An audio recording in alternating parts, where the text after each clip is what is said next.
right here.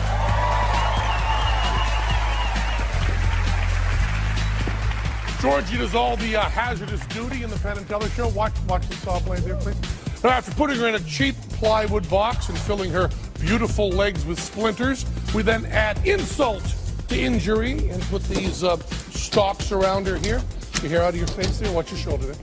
This is the only trick in the Penn and Teller show that is right off the rack. You can buy this whole setup just like this from a magic dealer.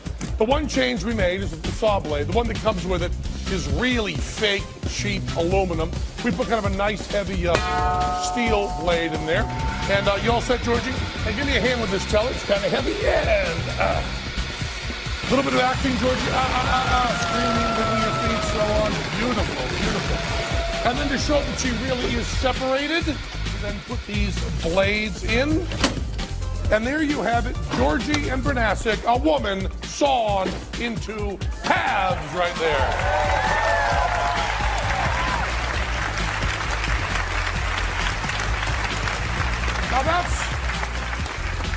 Now when you see real magicians do this trick, at this point, they start moving really fast. And they put the box back together really quickly, pull out the blades, have her stand up and get her off stage as quickly as they can. And the reason they hurry so is that magicians worry that this moment is the most vulnerable part of the whole trick. And they worry that if they let an audience stare at this moment for too long, they'll figure out how the trick is being done.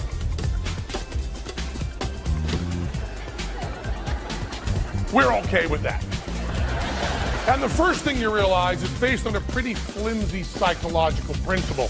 You're not supposed to notice a change in height when someone goes from vertical to horizontal.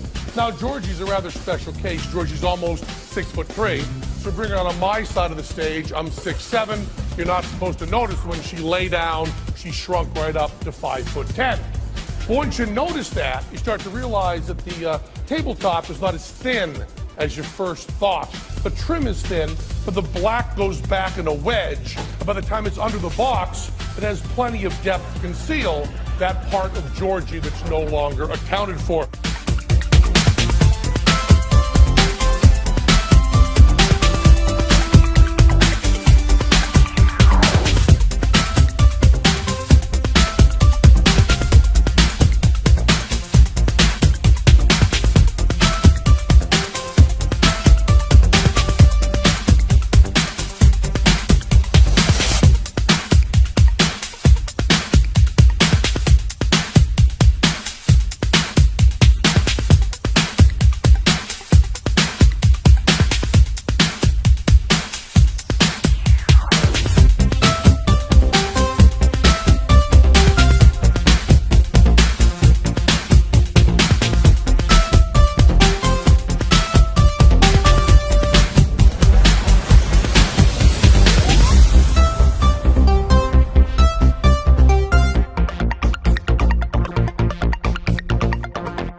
But this hardly squares with what yogis are supposed to have been doing for centuries, and what this Indian appears to be doing today. As a young man many years ago, Indian psychic investigator Premanand set out to learn the secrets of the yogis. According to yoga, people get 8 special powers. And one of the powers is to levitate in the air. But that power, he discovered, was not the result of spiritual uplift. As the yogic demonstrator climbs back down to earth, the means of his suspension becomes clear. Concealed beneath his robe, there's a sturdy steel rod which runs down his sleeve to a chair on which he sat. The whole contraption is anchored in the ground. This rod takes the weight of the person completely. And this is the trick that they have been using all along for hundreds of years. Here's a classic piece of close-up magic that some street performers present as a brand new miracle. The magician shows us an ordinary slip of white paper. As we can see, it's nothing special. As we can also see, his hands are completely empty. He sets the slip onto the table and picks up a box of kitchen matches. He takes a match. Just one. Closes the box before striking, lights it, and then lights a candle. This is a good time to tell you not to try this at home. Next, he takes the slip of paper and crumples it into a ball.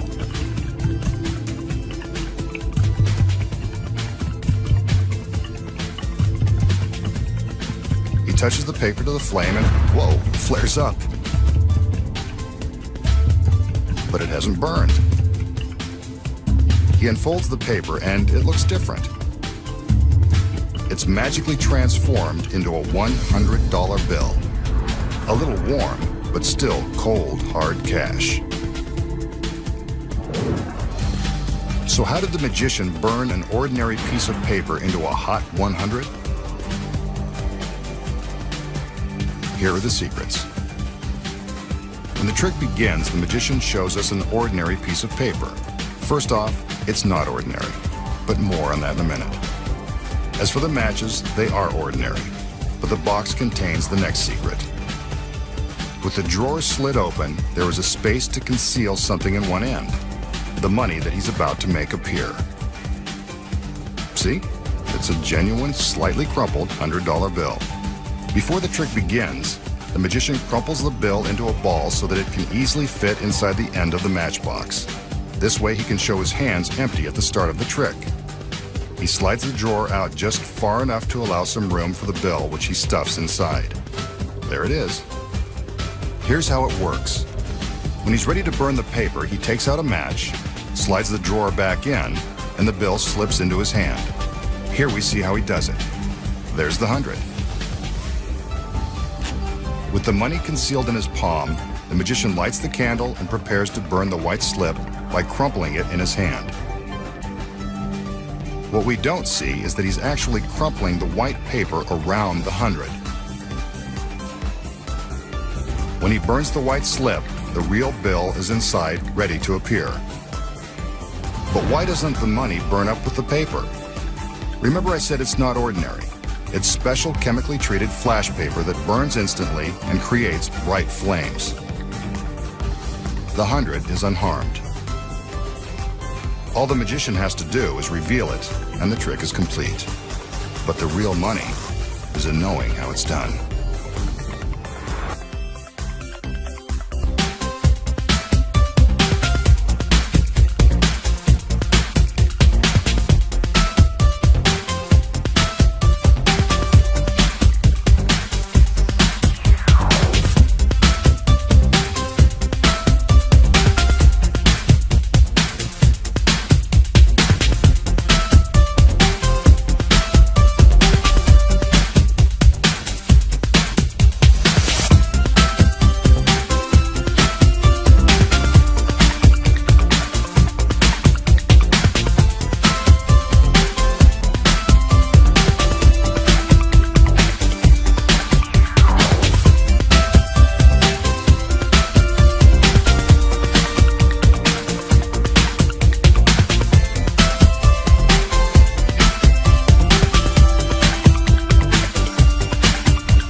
faint of heart or stomach. If you have an aversion to the sight of scary tricks, now's the time to look away. Or watch, if you dare. He's about to give himself a trendy body piercing the hard way. By the way, don't try this one at home. With his sleeve rolled up, the magician takes a long, stainless steel needle and jams it through his forearm. It's slow going, but he forces it through the flesh and muscle. I told you this was going to be upsetting, and it's about to get even gorier. The magician begins to withdraw the needle, and sure enough, he lets loose a small gusher of blood. I keep reminding myself that this is just a trick. He'd better pull it out before he gets weak in the knees. I know I am. There it is. He's a braver man than I, and I keep reminding myself that it's just an illusion. So how did the magician thrust the needle through his forearm and draw blood without inflicting serious injury? Rest assured, this is just an illusion, and the blood is all part of the gag. The secret is in this ordinary bottle of rubber cement. Before the trick begins, the magician takes a healthy dose of the clear cement and applies it to his forearm. He's careful to get complete coverage on his skin. When the cement dries, it will be impossible to detect. Now when the magician appears to plunge the needle into his arm, he's merely pressing it against his skin. He struggles a bit to make the illusion more convincing. Once the needle appears to be completely inserted into his arm, he pinches his skin around the steel. The rubber cement causes the skin to stick to itself. The effect is pretty gruesome, but not grisly enough for our masked man. He wants us to see blood. That's where a trick needle comes in handy. It's secretly hollow, and the knob on the end is really a rubber bulb that contains fake stage blood. The magician uses the needle like a turkey baster, squeezing it to suck up the fake blood into the rubber bulb, then squirting it out when the time is right for maximum horror. Squeezing the bulb lightly is enough to force the fake blood out of a tiny hole in the hollow steel tube. All he has to do now is withdraw the needle from the glued folds of his skin, and the ghastly illusion is complete.